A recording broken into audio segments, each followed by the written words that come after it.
show you my technique that I use to paint straight lines butting up against another piece of the furniture without taping. First, I get a decent amount of paint, not too much, but a decent amount of paint on my brush, and then I kind of spread it out a little bit on the main part.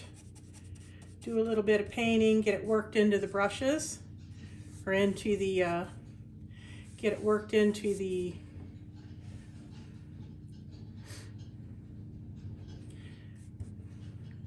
showing you my technique for painting butting right up against a piece of wood on the furniture that normally people would tape, but I like to hand brush.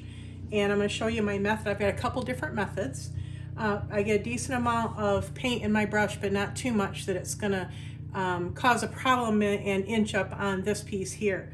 But I do have a decent amount of paint in there, and then I kind of spread it out a little bit by painting on the rest of the piece, and then I press it down. So this point right here is going to be doing my painting for me. I press it down so the bristles are bent just a bit, and I lean in to have that part of the brush paint my straight line. It takes a few back and forths because you want to do a perfectly straight line and not get too much paint where it bubbles up on this part here.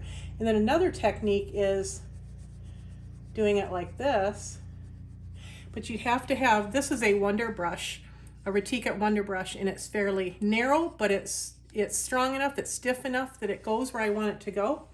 And you can also do this. I call it the wiggle method. Or this, where I just push the bristles up against where I want it to go. But my favorite thing to do is this method because I think it's the most accurate and the quickest way.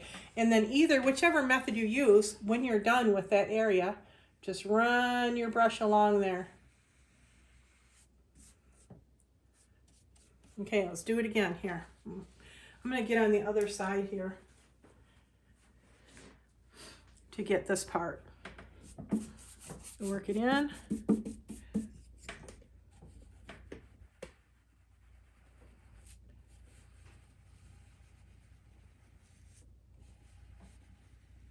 I'm just using that tip right there to paint it.